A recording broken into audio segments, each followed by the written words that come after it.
Hello and welcome to episode 270 of the Paint or the Minis podcast. We put the show together so you have got something to listen to whilst you are sitting at your hobby desk and painting your miniatures of any scale, genre or game. Our aim is to have a relaxed and genuine conversation with someone who's as involved in the hobby as you are on any level from top to bottom, because we've all got our own unique and individual stories. So sit at your hobby desk, paint your models, listen to the chat. We really do hope that you enjoy the content. This week I talked to Martin of the Seventh Son YouTube channel. Martin puts together videos and content mostly with historical but some fantasy vibes. You can see games like Pillage, Guards of Traitors Toll and the Baron's War. There's a really wide mix of different things. There's a few hobby ones, there's some updates and some back reports and some paint and build review. It really is a wide variety of different content that he puts together, and you can listen to that as the show unfolds. I'm not going to spoil it here. Quick one this week, because I'm off out for a Christmas shindig, and I've just literally had the first mince pie of the season, which is really nice. It's the second time I'm recording the intro because I stupidly had a mouthful of mince pie before I started the intro, and I was like proper dry mouth, so I had to get some tea to put that fire out. But anyway, don't forget to come and hang out with us on the Discord. There's a link to that in the podcast description. You can email me paintalltheminis@gmail.com, or you can follow us on Facebook, and you can follow us on Blue Sky if you want to hang out with us. But anyway, that's enough of the pre-ramble. Let's go.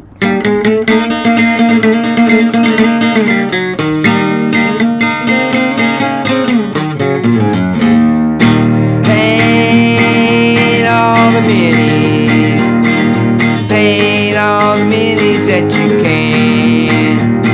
And when you paint your minis, listen to that podcast with Dan Adams, that is.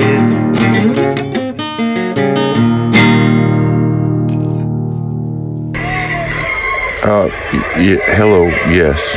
I have been able to survive 26 consecutive hours of holiday shopping by using Paint All the Minis. I was able to listen to endless hours of podcasts, battle reports, read tutorials, and view many posts on the Facebook page about the hobby. I am certain without Paint All the Minis, I would not have survived this ordeal. Thank you, Paint All the Minis. You have saved my life. So hey, I am here with Martin from Seventh Son Wargaming. How's it going, Martin? I'm all right, cheers. How are you? I'm doing okay. Whereabouts in the UK are you from? I'm from Cambridge, which is in the east, but I currently live in Bury St Edmunds, which is only about 30 miles away, but further east than Cambridge. Sounds fancy, Bury St Edmunds. Talk to us about it. I've never actually been there. What is its best selling points? The best selling point in Bury, the best selling point that Bury would like you to know it for is for the awesome remains of the abbey that are here. There was a huge abbey in the middle of Bury St Edmunds, so there's a lot of ruins, there's a lot of history here.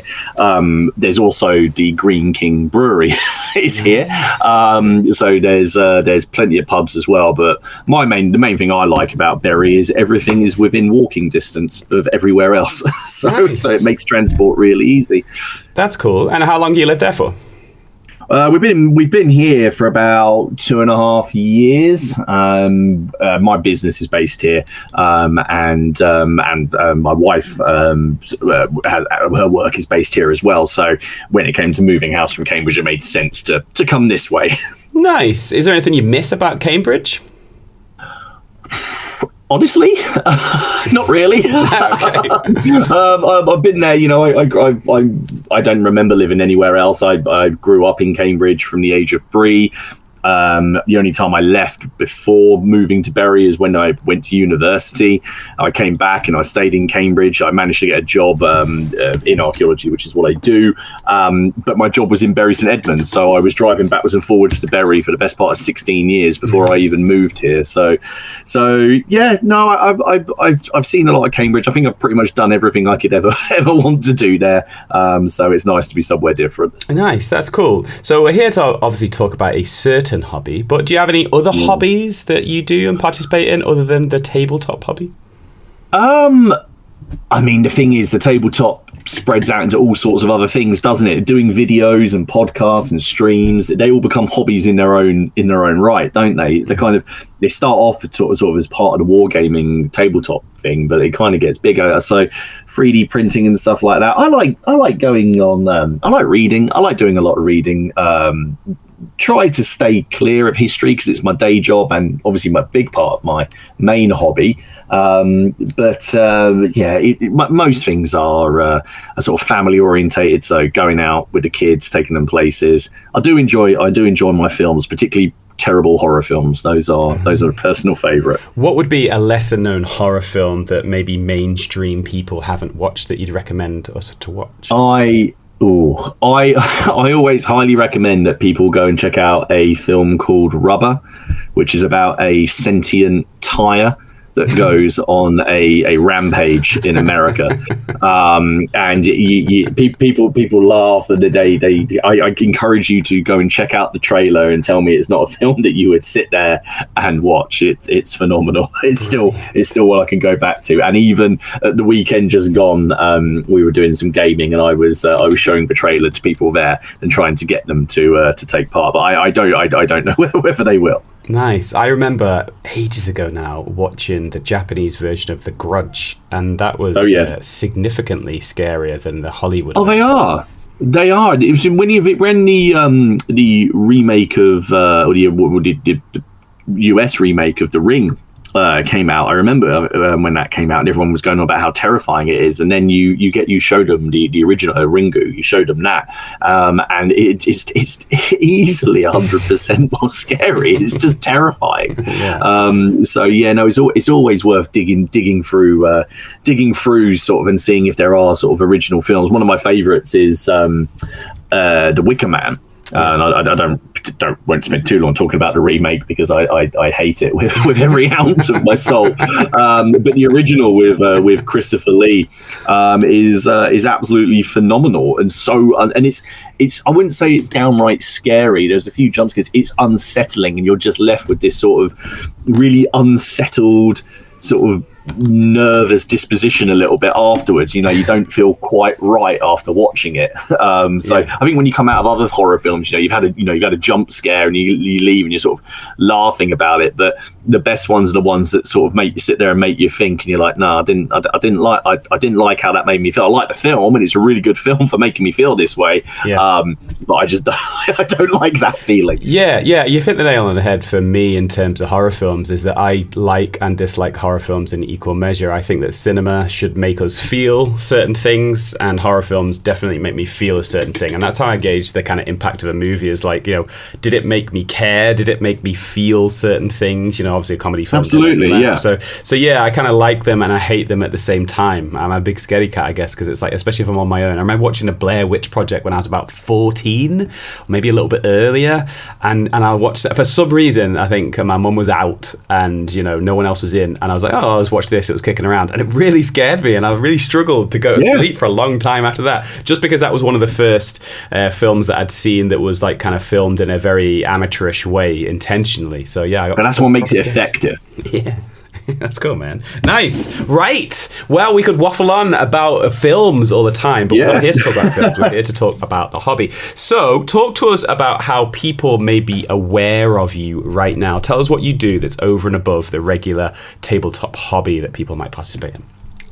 Sure. So I imagine that most people are probably aware of me because of my YouTube channel, which is called Seventh Son.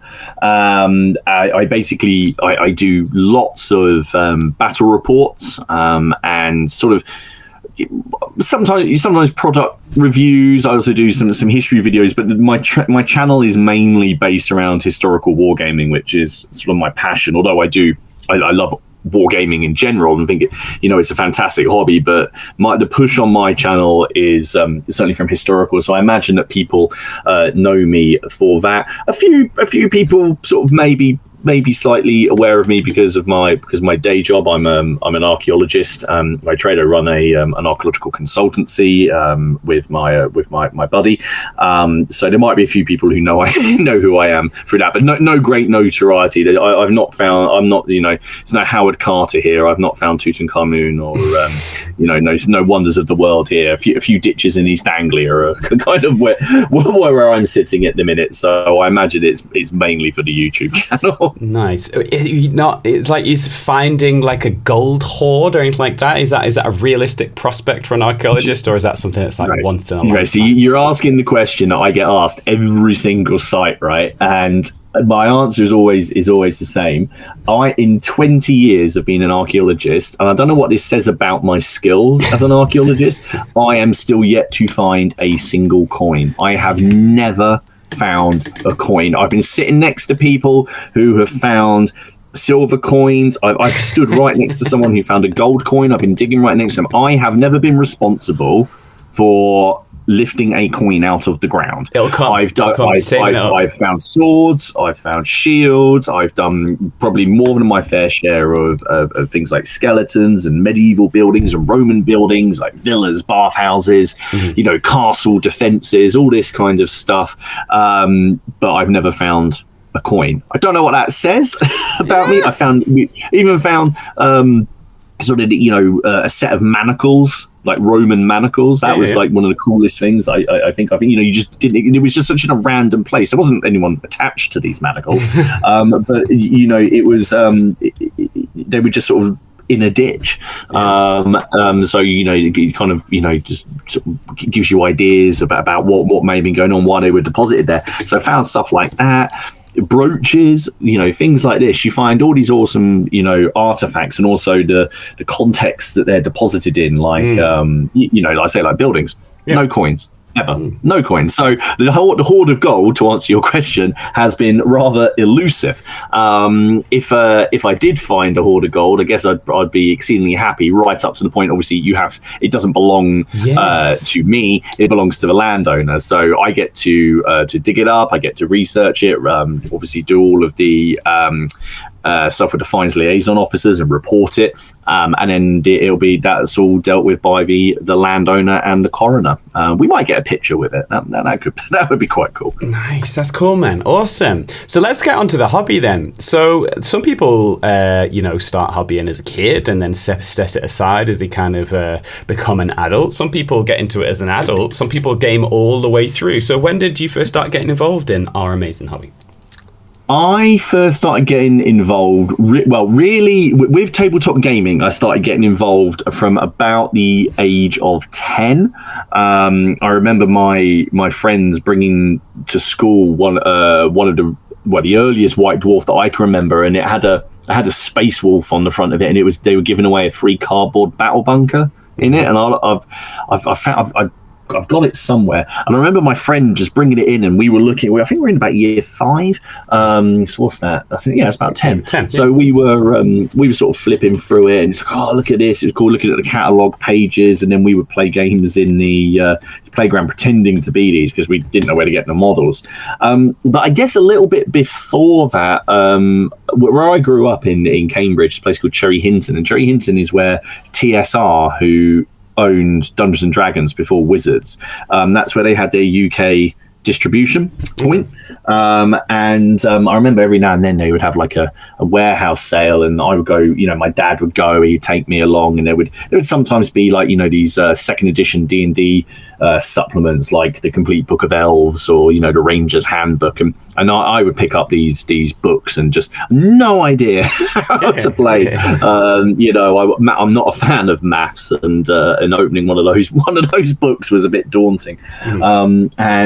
So that kind of got the creative part of my brain going. And at some point, someone bought me, I think it was called First Quest or Dragon Quest, which was like the old sort of version of the the D&D for beginners set.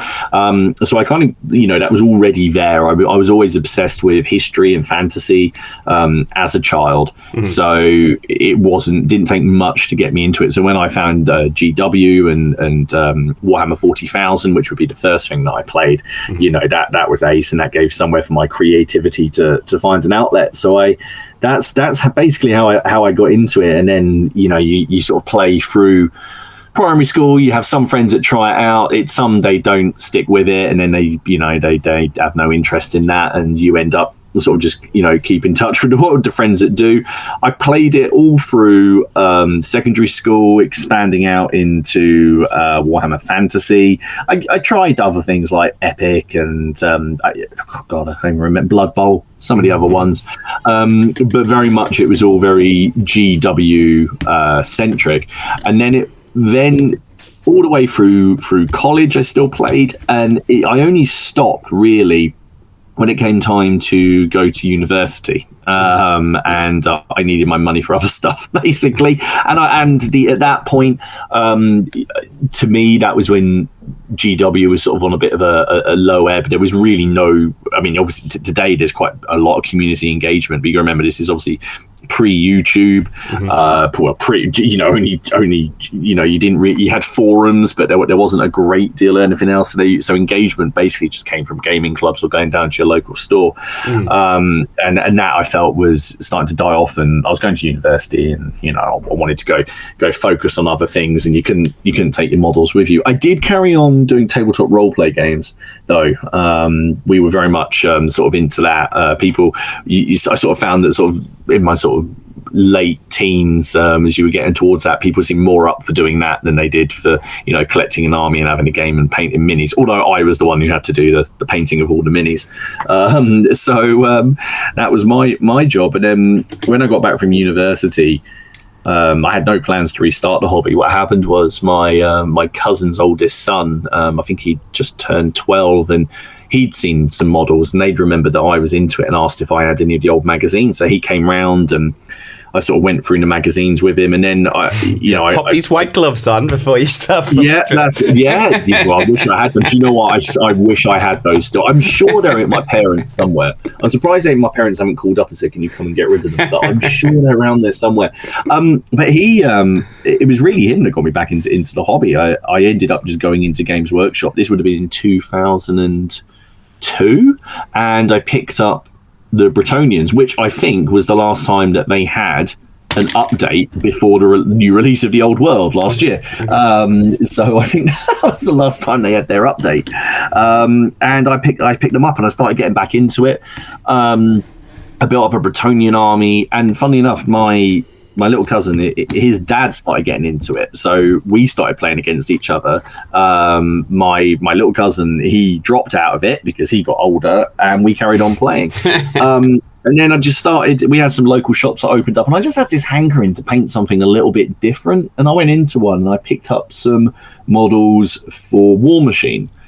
And they were a bit different, so I painted those up, and then I started going to this shop a bit more, and I started buying things like Malifaux, Eldorado was in there. I picked up models for that, and then one day I was in there, and they had the old, I think it was second edition, Flames of War starter set that came with was it 3 Shermans and 2 Stugs, and a little rule book, and it was like 15 quid, which is insane value. So we each bought one, and that was sort of my gateway into historicals. So that would have been, I guess, would have been about 2006, something like that. And then really, I never looked back. I ended up sort of looking into things like Bolt Action, and I always looked at the big games, the big sort of, large scale mass battles, but it was always, I'm not going to have the time to do those, or, it's going to cost so much. And then what really kind of kickstarted the move into that, in 2015, it was the anniversary of Waterloo, or the 200th anniversary, sorry. And I just remember, I can't remember which Facebook group it was on, but essentially there was like a prize draw, and just answer a question. It was something really, well, dead easy, I guess, to anyone who knows the answer. But it was sort of like, who is the leader of the Prussians who arrived in the nick of time to save the day at Waterloo? And, you type in Blucher along with 500 other people, and don't think any more of it.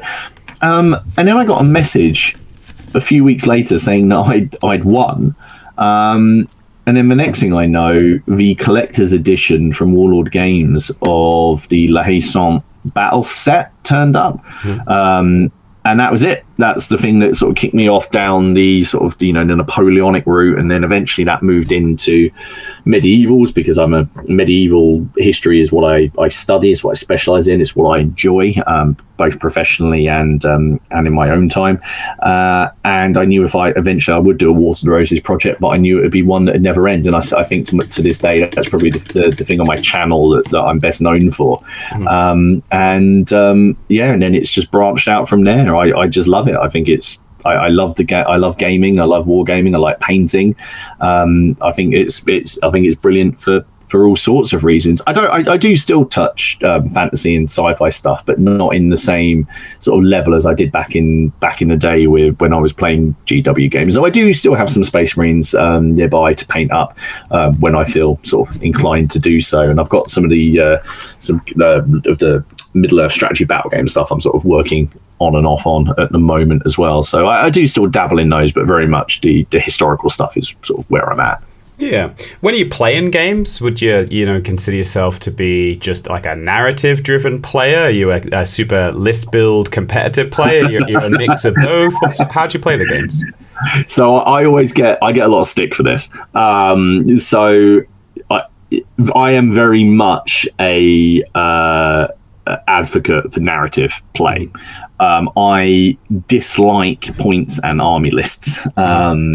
I try to avoid using them where I can. I absolutely see the point in points and army lists, and sometimes they're so ingrained into the makeup of the game you can't really do without them. But a lot of the time I'll just chuck the models I want on a table. Balance isn't something I particularly care about. I want to have fun. So how often armies actually turned up in history and they were evenly balanced, just not a lot. It's very rare. Most of the time someone's at a bit of a disadvantage, sometimes at a significant disadvantage, but I find those are the fun scenarios to play, and you can make up for an imbalance in points, if you want to call it that, through interesting objectives and interesting scenarios. If you want to, you want to have some plucky defenders holding out against, overwhelming odds, just, have the attackers coming on in waves, recycle units once they're destroyed, keep on bringing them on.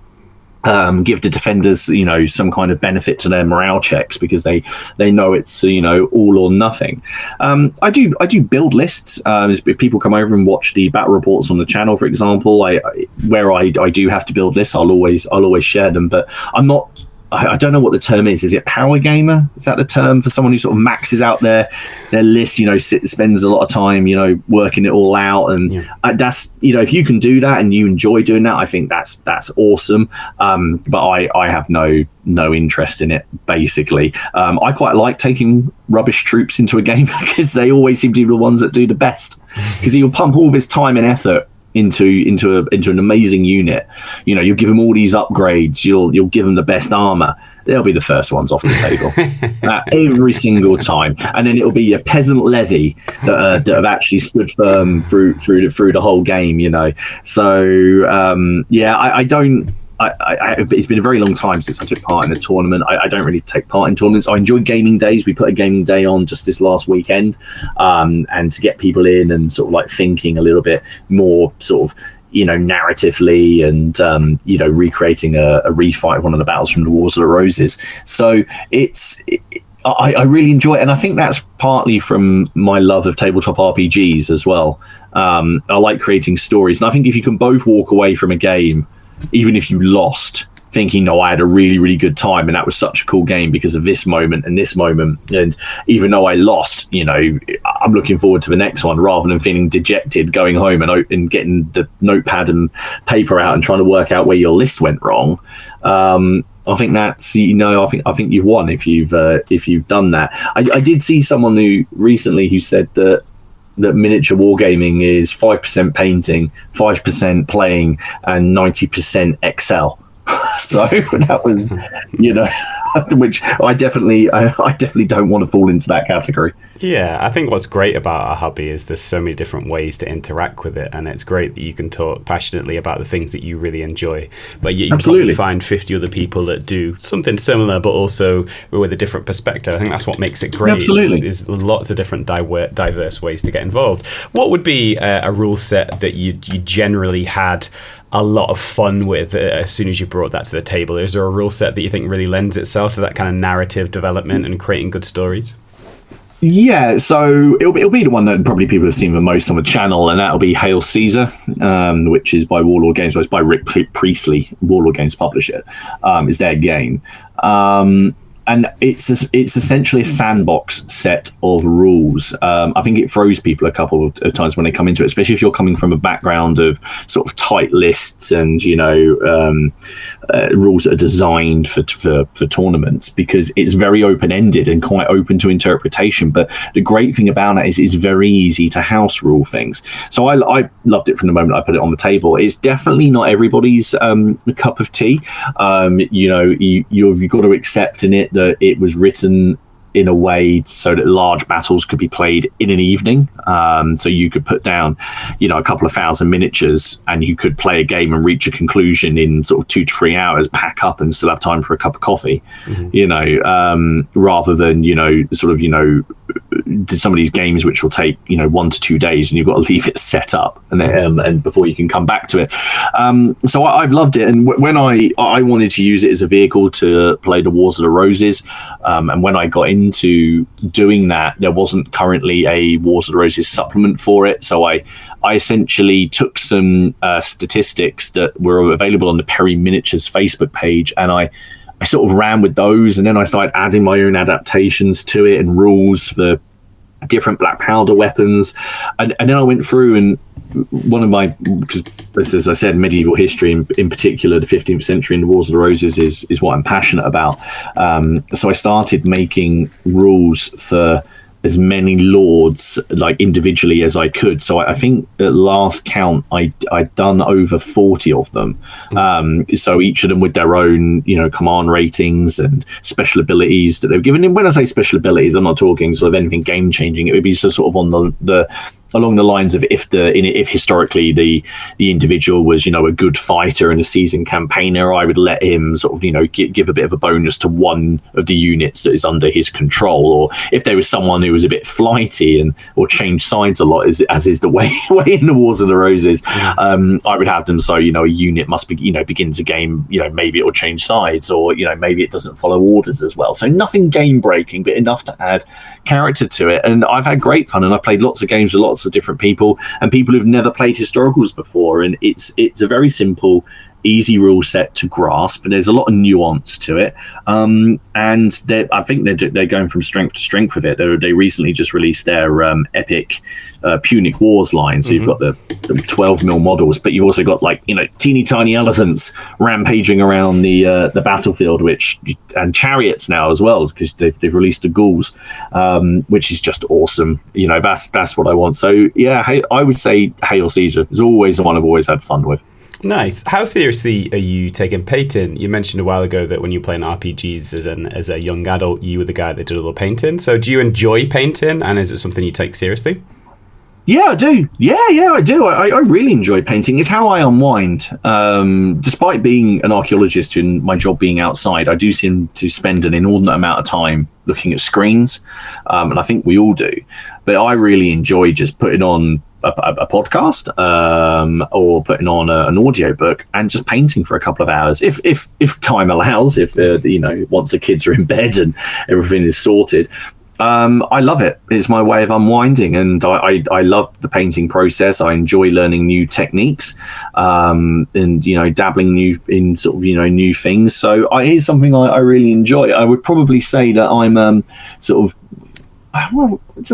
I'd say I'm a painter and a war gamer. I wouldn't want to give up the painting. I've got some friends who said, if the models came ready painted, they'd be perfectly happy because they just want to game. But I always enjoy painting. That's what I like doing. I like bringing the models to life, especially if they're historicals, with the sort of deliveries and the stuff as I see them and how I interpret things. And I really enjoy that. So yeah, painting is a big part of the hobby for me. I don't think I could do without it. I don't know if I get the same sort of buzz from it when I'm seeing something you've painted and put together on the table, sort of either rampaging or running away or something like that. And I like to make big set piece battles, big battlefields with big units moving around. I've got some units that have got close to 75 models in them, and they're just on a few bases because I like multi-basing, and putting together little diorama elements where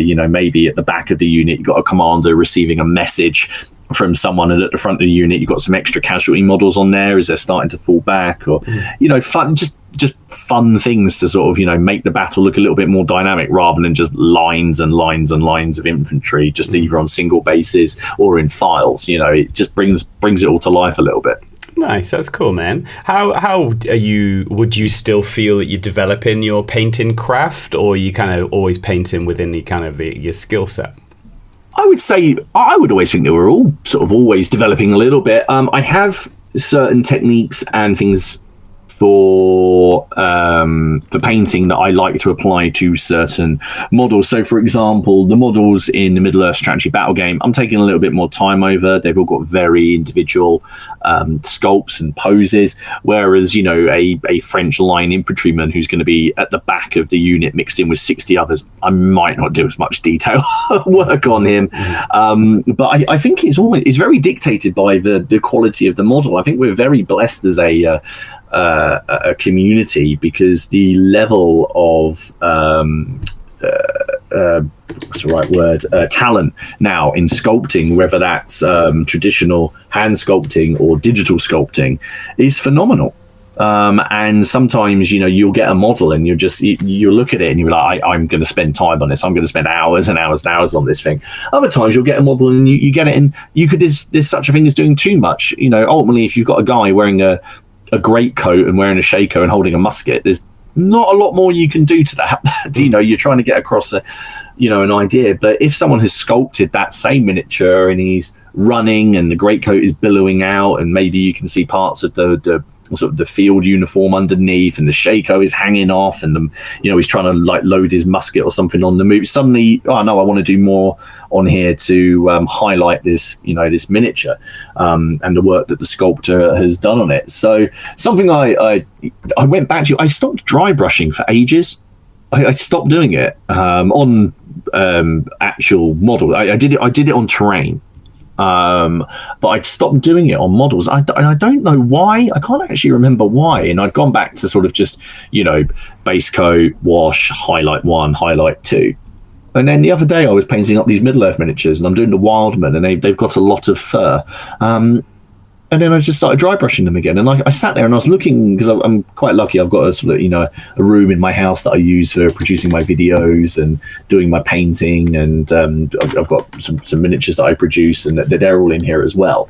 And I've got them on my minis on display. So I went back to it and sort of just had a look at the ones I've done recently. And I was like, no, I didn't dry brush that. I didn't dry brush that. Mm-hmm. So it was just one of those things that I used to do all the time. I think it was one of the first techniques I ever learned when I was painting, and then for some reason I just stopped doing it. Yeah. So I think there's always ways to learn. I did dabble with an airbrush for a little while, and then decided that it wasn't really for me. It wasn't getting the use that really made any point in having it. So when it eventually broke down, I didn't bother replacing it. So I'm very much just sort of a traditional, brush, and I was about to say brush and quill. I don't use a quill, but, just okay. Brush and palette. I'm happy with that.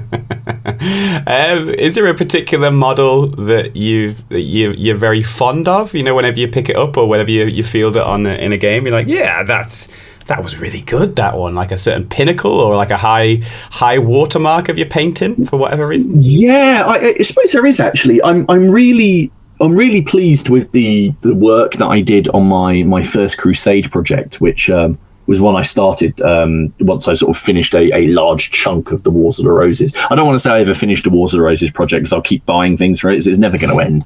I've just accepted that fact. But I did a project set around the First Crusade because I was fascinated by all of the nations and armies that were involved and I painted up both sides basically, and the history is just fascinating. And I used a lot of models from a 3D sculptor called Marcos, and he runs a company called Reconquer Designs. I don't know if you've seen them, but the models are absolutely phenomenal, the sculpts that he does. And I wanted some Seljuk commanders, and he made these miniatures, which I think were originally designed to be used in the Reconquista in Spain, but they it's all the same time period, so you can kind of get away with mixing it a little bit. And what I tried to do with my miniatures was, I thought, as a lot of the sort of generalizing, a lot of the Crusade, you got the idea of the beating sun, and not a lot of greenery. It's very rocky and sort of desert conditions. I decided to go really high contrast, so I created lots of shadows and then lots of highlights and not very many midtones. To really sort of sell this, the idea that the sun was beating down on them. And basically I've got these command stands that I did, and they're very simple. They're not doing anything, they're not jumping over rocks, or they're standing there, but with all of the flags and all of the colors that you associate with the sort of the Seljuks and all of that, the sort of the Saracens and all of that kind of sort of heraldry and color. It's awesome, because normally when you're doing historical, I think some people feel it can be quite dull in terms of the paint scheme, but especially in the medieval period, there's loads of color. People, life was kind of dull and, quite honestly, quite awful for most of the population. So they would add color to things. That's something you learn sort of as part of my professional job when you start digging this stuff up. And my command base, basically, for my Seljuk army, which just has a couple of guys on horses, I always feel so happy and proud when I see it on the table. I have to pick it up and have a little look at it.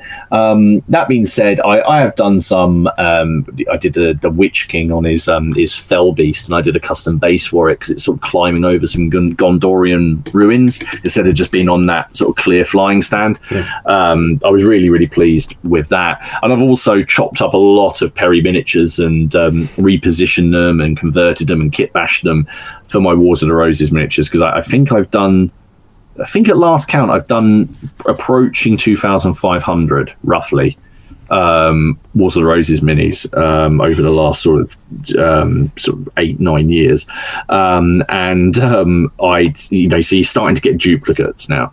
So I quite recently decided that I needed a new miniature to depict my William Herbert, the Earl of Pembroke, who I'm sure everybody knows who that is. I decided I needed a new mini, and I wanted him in a certain pose, and I wanted to do all his heraldry, and his heraldry is red on one side, white on the other, and then he's got 3 white lions as his coat of arms and that. So you want 3 white lions on the front, you want 3 white lions on the back, then you need 3 white lions on each sleeve, because they had it copied there. And then for some insane reason, I don't know why it is, I decided to hand paint his flags, but really, really go, like, actually try, rather than rather than having my my lions come out looking like bad ducks or something like that. I really went to a lot of effort, and the satisfaction of painting your own flags was terrifying. But satisfying. There's something about freehand, isn't there? There's something about freehand in general, and there's something about flags as well. Yeah, there is. When you get it right, it's really good. I don't know what it is. Yeah. I've not really thought about it too much before, but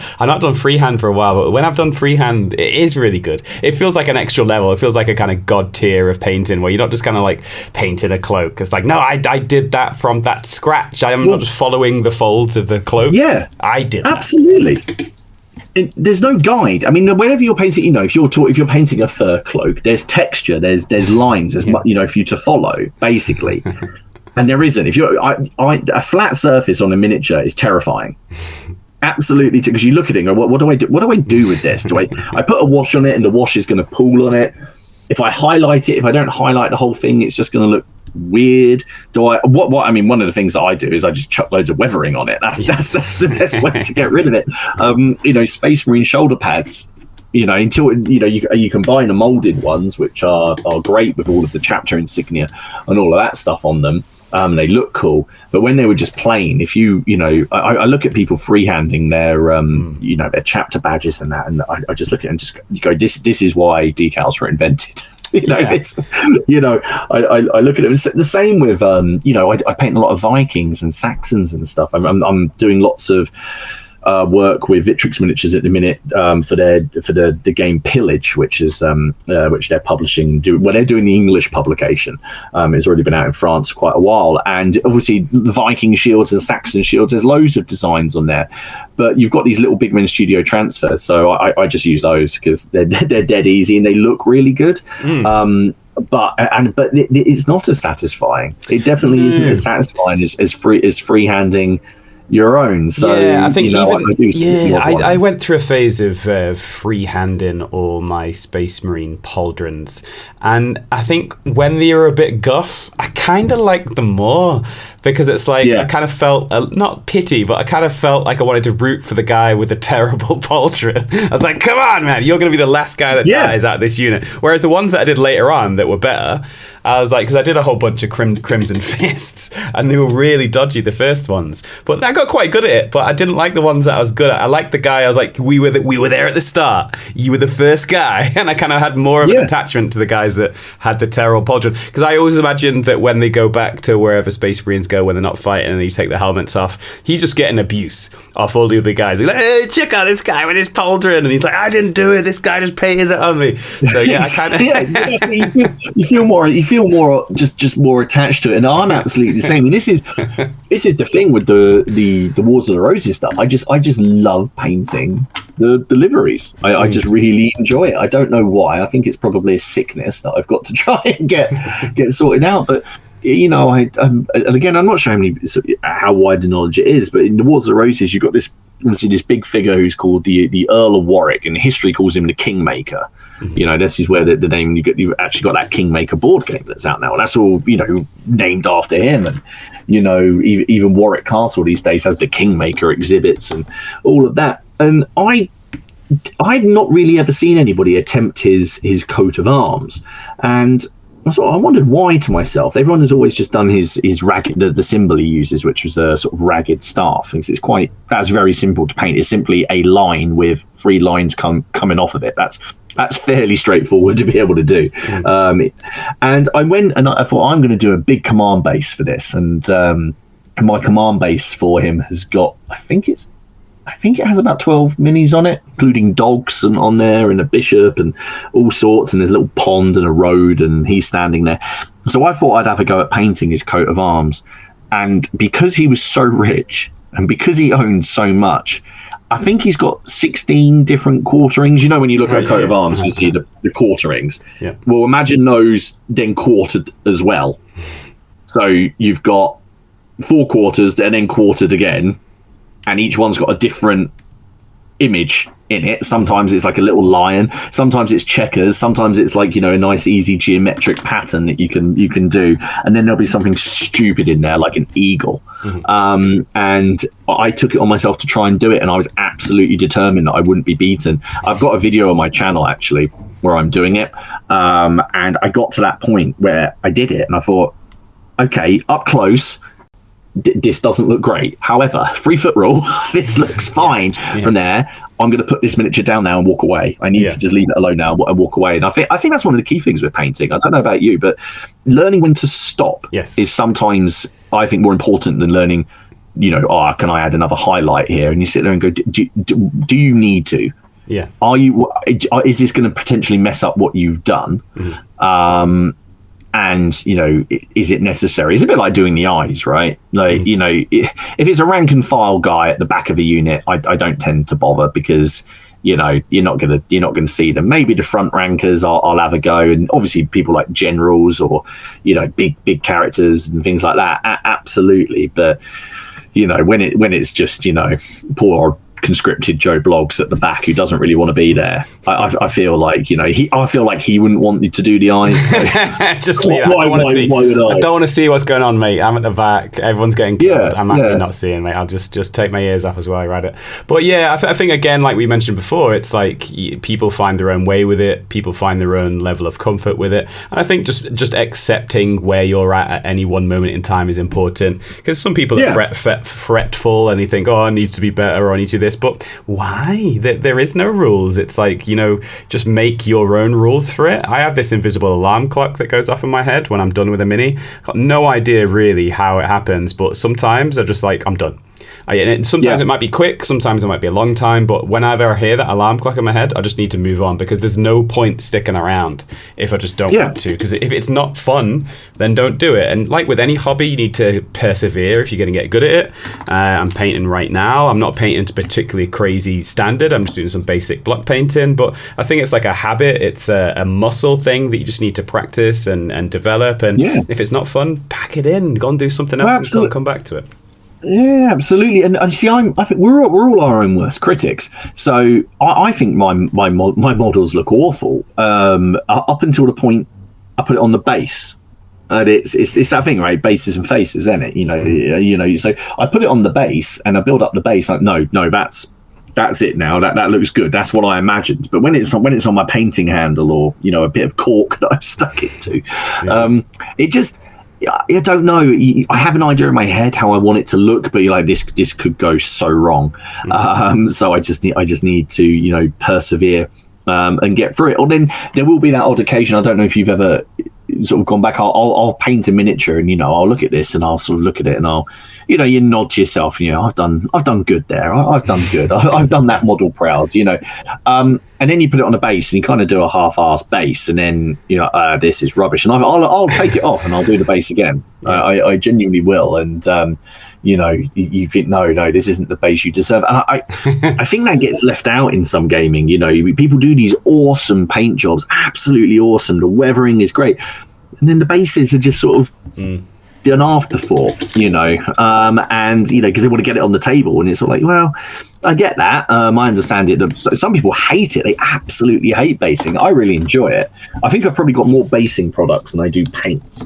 I have so many tufts and ground covers and pastes for all situations, all different situations, different types of desert, rocky, sandy, got you covered there.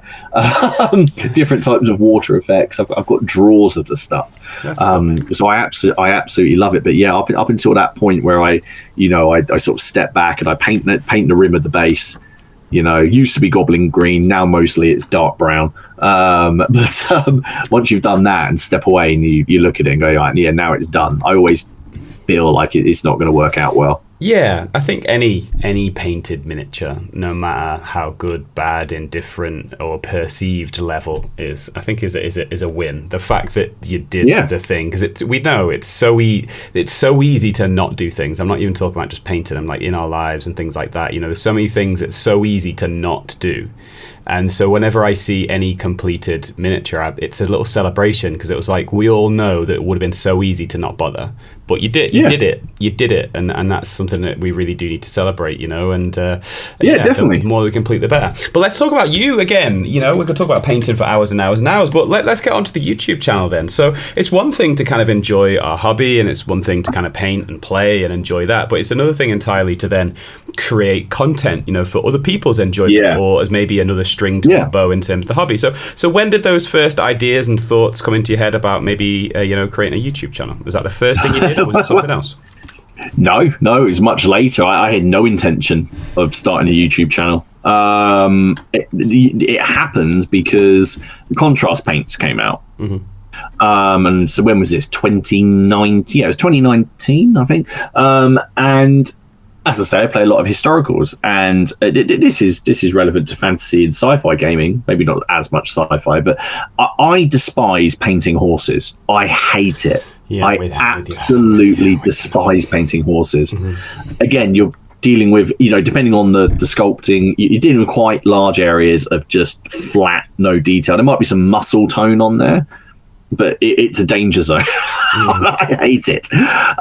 Whether they're Napoleonic or they're fantasy, or anything like that, I just don't get on with it. So I went on YouTube when when the contrast paints came out, and was looking around to see if anyone had used them to paint historicals or war horses, and I couldn't find anything. I could see how they were on a Goblin or a Space Marine, which is absolutely fine because GW are putting this paint out. Obviously they're going to use it on their products, but I wanted to know if it was any good for this, so I couldn't find any. So I essentially made the video that I wanted to see, and if you go on my channel you can find it. Obviously just go back to the beginning, and it's me on my painting desk with a stopwatch and 3 mounted miniatures, and I wanted to see, as an experiment, how long it would take me to paint them. That's it. That's purely what that video is. I was using my phone propped up on some books. I was just using the speaker on the phone, and I had a stopwatch next to me, and that was it. And for some of these paints, and then people responded to it, and they responded well. And I was already sort of sharing pictures of my battles and my painting on various Facebook groups and forums, and some people asked, for example, how I painted my Napoleonic Old Guard. So I think that was the next video I made. I did about that. A little just step by step, because I was just trying to do it nice and easy, and then it kind of went from there. So I started just sort of doing painting videos for the stuff that I thought people might not already know, because if you type in how to paint the Space Marine, or how to paint German World War II infantry, you're going to find a lot of videos. So I didn't really feel like I can add anything to that. But if you type in how to paint Napoleonic cannons at Waterloo, which I realise now would probably not be the title I'd use these days, because I'm not sure the algorithm would really like it very much. You'd find it. So I started doing that, and I basically started doing project updates. So once a week I'd just do an update about what I'd painted, and mostly it was about my Wars of the Roses stuff, if I bought something new, I would sort of do a bit of a review on it, and then that led into eventually doing a battle report, which the first battle report on the channel, which I believe I did it in February 2020. Well, in March 2020, something happened. What was it, mate? I don't know what you're talking about. I don't know. I just blinked and lost 6 months. So obviously that happened. Lockdown happened, and I didn't have my gaming buddy anymore, and I just sort of worked out how I'd wanted to do battle reports, and doing the channel had just become a way to sort of log my hobby. And the community it's a really welcoming community. People always go on about fandoms and toxic fandoms and the bad parts of a community, and I don't feel that like the good parts are sort of shouted about as much, but the community has so much to offer. There's so much help out there. There's some brilliant Facebook groups and YouTube channels where you can go on there, you can ask a question, and you're not going to get a sarky reply. I mean, you might get a sarky reply, but there'll be some genuine advice in there as well. And during that period, during that lockdown, everyone certainly in the historical wargaming community, everyone sort of seemed to be sort of helping each other out and setting challenges, and we were all making video responses to each other. There was a real boom in content, obviously, because people had time to do things, and I basically was moping around the house a little bit. I mean, one of my daughters was 3, and the other one was only 6 months old. So lockdown was it sounds a little bit strange. It was nice in a way because I got to spend more time with my youngest, which I didn't get to spend with my eldest when she was that age. She was around.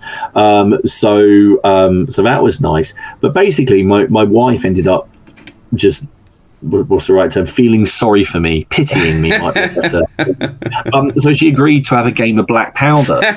Go on, then. And I was like, so I said, oh, can I, because I wanted to do one, can I put it on the channel? And she said, okay, fine.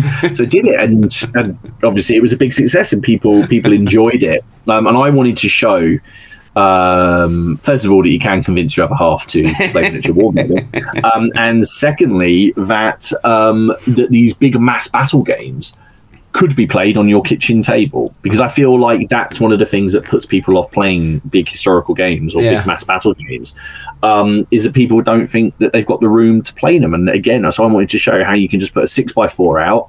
You can play it, and by changing the scenario and by changing, you get the idea of a much, much bigger battle, and how these systems can be adopted slightly to allow for, less models on the table. So I think we ended up doing about 6 battles through lockdown. And there's still some of the most viewed things on my channel, mainly because she beats me a lot. Just watching it back over and over.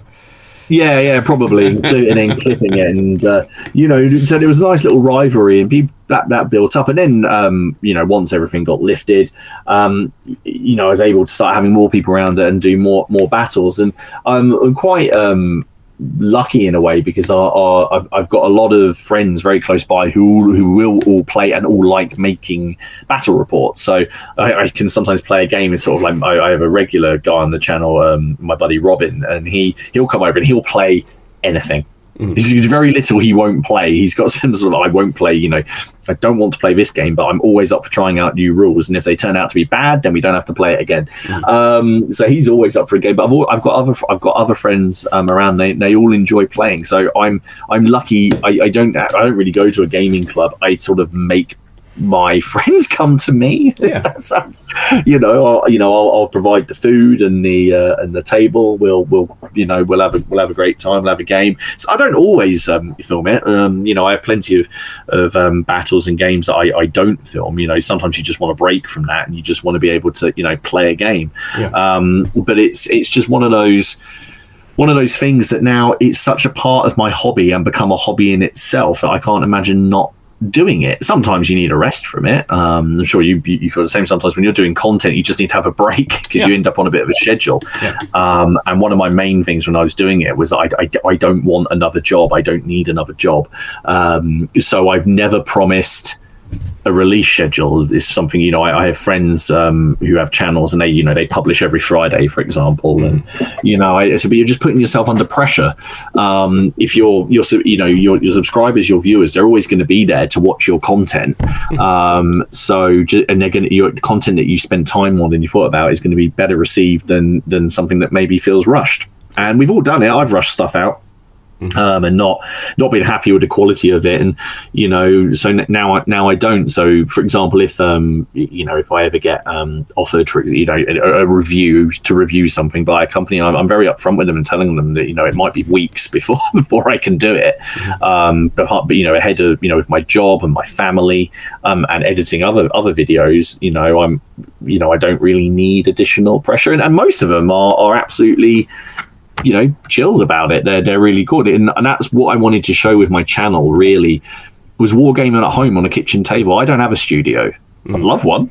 I don't have one. I've got this room at the front, but I can't fit a gaming table in it. So I think like 90% of, well, maybe probably even more, 90% of people, I'm playing on my kitchen table, my dining room table. So I want to show people how if you haven't got room for a custom board or a custom setup, how you can achieve something that looks as good, and then pack it away at the end. I think that's what we're all doing though, isn't it? I mean, it's nice kind of like watching big flashy bat reports with custom made studios and all that. I know they're great, don't get me wrong, but also just I'm going to be playing on my kitchen table, so show me how you do that, and then that'll give me a practical application that I can emulate, right? Yeah, it was mad. I had so many comments, and it took me so long to make this video. I think it's taken me about 2 years, where people were commenting, going, "How do you do your battlefields? How do you do your battlefields?" And I was a bit sort of, stunned's not the right word, but confused. I was like, it's not, what I'm doing. I'm not doing anything here that is, rocket science. And I use a fleece mat, and then I use stuff underneath it to create hills, but rather than getting books or things like that, I use a lot of t-shirts and tea towels, because you can mold them to the shape that you want, and also because they're a bit squidgy, units stand up on them. Models don't topple over. You can create decent elevation. You can even elevate you can create quite deep sort of ditches and things. And then I use a lot of I used to use, and I think a lot of people still use, and there's nothing wrong with them, but modelled roads, I don't use those anymore. I use scatter material for my roads, and then at the end of the back, because I can create any road layout I like, and then I just sweep it up at the end of the back. It takes 2 minutes, and I just sweep it into a little. I bought a specific brush and dustpan for my wargaming, which I hide from my children in fear that it's going to get used somewhere else. I just sweep it up at the end, and I didn't. It was one of the most stressful videos I've ever made, and it was going to be particularly hard to make because if I set up a battlefield, I want to have a game on it. So I waited until my wife was away with the kids, and my buddy Robin was coming around for a game of the Barons War, which is kind of what we're into at the minute. Really enjoying that, actually. I needed to set up sort of a village, but with a few obstacles, but then some area outside because we've just added cavalry to our forces and we wanted to see how that would go. So I decided to just set the camera up and essentially film myself setting it up. But because I do it second nature most of the time, I found it really stressful because I didn't really know where I should be talking and where I shouldn't be. And I sat there going, these people, no one's going to watch this because this is a bloke putting his Iron Maiden t-shirts on a table, moving them around, putting a cloth on them, and then basically throwing dirt on a table to create roads and using skinned teddy bears as fields. It's not a good, no one's going to care. And I put that video out and it went nuts. It was I've had people come to me and email me and say, it was almost like it was some kind of revelation. And one of the biggest things that I had though was people asking me, well, how do you clean it up? And I said, I just sort of sweep it up and then I shake the mat off. And then they say, could you make a video? And I said, are you genuinely asking me to make a video showing you how to sweep? I don't know, and I sit there thinking about it. So now I am going to do another video because I've got a big castle set up. I want to do a siege. Everyone likes a siege, whether it's 40k or fantasy or medievals. You want to do a siege, right? They're fun. You've got a castle, you got to get up the walls, you've got the boiling oil and the battering ram. So what I'll probably do is do a video showing me setting it up, and then I'll leave it all set up, and then I'll just do a time lapse of me taking the thing apart, and people can watch a time lapse Martin sweeping and shaking off the mat outside. But it's just one of those things that the content sort of drives it itself in a way. I like to we were obviously talking previously, and you work videos ahead, right? You sort of what's coming out when, and I like to work 3 or 4 videos ahead, but I may have 3 or 4 videos that I'm working on at the same time. So if I'm painting, for example, have you heard of the game Guards of Traitors Toll? So I'm currently working on a couple of sets from that, which I'm reviewing, but I'm painting them at the same time, but the videos will come out separately. And in the meantime, I've got a update coming out today that I've just finished working on, which was all about our gaming weekend we just had, and also a book review. So I work on things at the same time, and you get a good idea of what works and what doesn't. And I've met so many nice people who've been so gracious, like with their time, and through doing the YouTube channel. It's awesome. It's certainly, I certainly never thought it would be what it is. And I'm into historical wargaming. It's kind of a niche within a niche. it's we're all there are, it's quite hard to explain to some people sort of the reactions that you get. So it's really nice, and I'm really pleased with sort of where it is. Nice. What about the future as we kind of bring our kind of conversation to a close? The hour is shot by, but are we expecting to see more of the same? Is there going to be whatever I kind of feel is going to come out, or is there anything set that you kind of like, we're going to move in this direction? So I'm never going to change up the format. I can't see myself starting a second channel or anything like that. It will be more of the same. Battle reports, absolutely. I still want to do big battles as much as possible. If there's a game that comes out that I'm interested in and I like it, I'll get it. I'll show it on the channel if I think it's one that will film well. Ultimately, something's still got to be entertaining, right? Or sometimes not, and that'll let people know they don't want to buy it. Sometimes I'll get comments back that are saying, thank you for making this battle report. This has now convinced me I don't want to play this game. Yeah, and that's good. That's good, right? It's like, well, I'm sorry you didn't like it, but I'm happy I helped you make a decision. Yeah. So there will be more battle reports. I do have some plans next year. I feel like I've not done a big project this year. I've been working on the Baron's War and Pillage, and I like to have something like chunky to work on that I can give regular updates on. So I may get involved in someone else, although it's just picking it, right? I want to find something, and one of my first things is, are there flags? I like flags. Are there flags? Yeah. So where are we with things like that? But no, lots more of the same. I've got potentially some interviews coming up with people as well on the channel, which I'll be quite excited about. But yeah, and also I do sort of produce my own 3D printed miniatures, but they've not been on sale for a while because my daytime job has been so busy that I haven't had the time. And with the channel, sorry, someone's just come to the door. It's the delivery man. I'll be 2 seconds.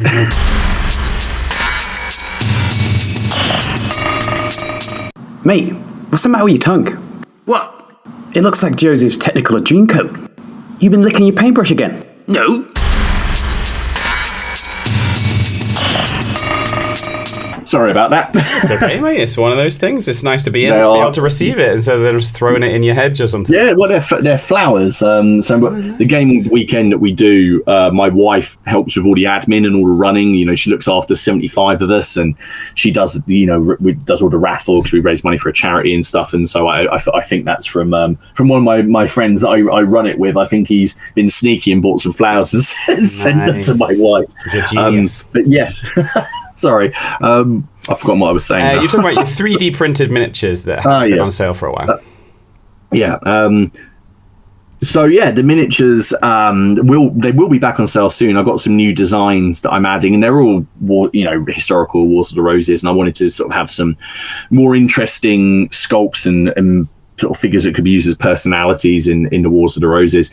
So there was going to be more coming that way, and I might even venture beyond the Wars of the Roses, mainly because I'm sort of venture beyond it. And it's quite tempting when you're doing a project, if you do anything. I quite like my own mini, and it was the money from YouTube because we don't earn a lot through YouTube, and I think if you get into doing YouTube and you're looking to make big bucks, then you're looking in the wrong place basically. Yeah, and I think historical hobby wargaming YouTube. Yeah, I don't think that's making new millionaires that move out to California. No, not really. So you when that Google money pays out like once every 3 months or whatever it is, I just put it aside. I just put it aside, and I essentially, once it hits me, I just, I used it to commission some sculpts to be made. And I bet essentially was like, well, I want a miniature doing this, so I'll find someone to do it. And the chap who I found to do it was Marcos from Reconquer Designs. He's a fabulous sculptor, and he's so good at capturing movement, and it was exactly it. So originally I got a few done because I just wanted them, and then I thought, well, maybe I can sell these. So I set up an Etsy shop, and I do sell them. But the idea was never to sit there and make lots of money out of it. If I ever do, when I sell them and make the money, I put it towards getting a new one sculpted. Yeah. And to be honest, even if people never bought them, I'm quite happy because I sit there going, well, I've got some fun models that I had made that that I've got designs on. So there will be some more of that coming. I'm hoping that I'm going to be. I've got some things planned. I don't think I'm not actually allowed to talk about. But with some other sort of gaming companies on some upcoming stuff, which is quite cool. It has been very nice to sort of being not just now sort of promoting content, but maybe actually even being involved a little bit in casting maybe some opinions on it as well, which is quite nice. I'm much the same. I don't see really any need to sort of change anything up. I think when my subscribers and the viewers who come along, they know what they're getting. And you enjoy it. That's the main thing, right? Absolutely. Well, that's unfortunately what we've got time for, Martin. It's been fantastic talking to you. I feel like we could talk for another couple of hours about Thank believe you so it or much. not, you do have a life and you've got other things that you need to do today. So I'm told so, yeah, I'm told I do.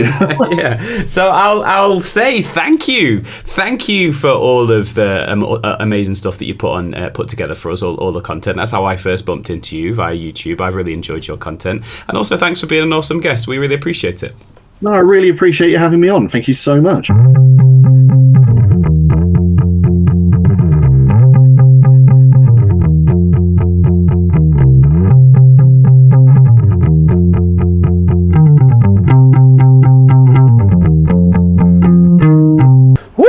So there you go, a little bit of a quiet woo today. I'm not alone when I'm recording the podcast outro, so it's a bit of a subdued one. Thanks a lot for listening into episode 270, all wrapped up there in a nice little Christmas package for you. Just literally finished off the mince pie that I mentioned in the intro. Have another little bit of tea, clear that out. Hobby stuff, nothing. Hobby stuff going on for me this week. Literally been proper tired. I was proper tired all week. I've literally been coming home, having dinner and hanging out a little bit and going to bed at like 8:30 p.m. like every single night. So not too much progress, if any, on my Tully Cavaliers. I mentioned I was doing some cavalry. I think I might have done a bit last Sunday. Did all the blues and finished off a few different bits, so those are coming on quite nicely. But yeah, nothing to the point where I've actually given up coffee. I think coffee might have been not helping in terms of just being really tired, like kind of right from 5 p.m. onwards. So I cut that out. Yeah, so I've been cutting that out, and that was on Wednesday, I think Thursday. So I've had like a pretty bad headache, kind of like Thursday and today. I guess anything that's makes you have a really bad headache, if you stop having it, it's not good, right? But that was the only other thing that I'd have during the day other than water. So I kind of like given up everything apart from water and like oxygen, I guess. Monday to Friday between like kind of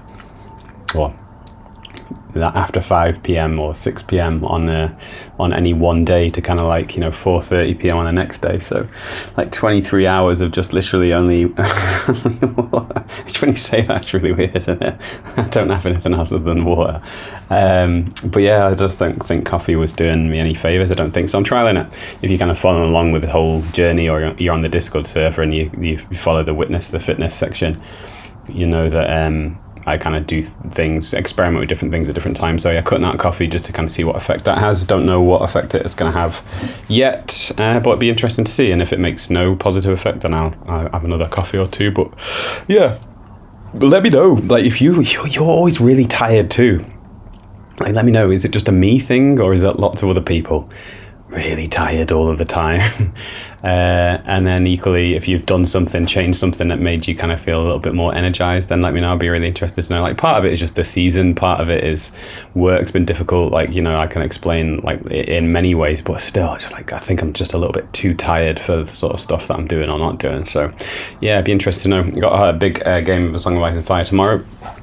That'd be nice. So gearing up for that. Starks against Free Folk, I think it is. And yeah, I think that's pretty much. Have I got anything else hobby wise? We've got a couple of terrain pieces recently. Some Games Workshop terrain pieces. I didn't really want to buy them because they're quite expensive for what they are, but they are really nice. It was like the old world stuff. I think I got like a. Okay, get it for you. Wait a second. I got like a Sigmarite chapel, and I've also got like a fortified. Like kind of farmhouse. It's pretty cool. So those are pretty good. I'm looking forward to painting those. But anyway, this is a quick one. As I mentioned in the intro, this is just recorded real quick before I go out. It's the Christmas time coming up, so there's all sorts of Christmas parties and different things like that. I'm out for one of mine. But anyway, I hope that you guys are okay. Hope that you guys are keeping on an even keel.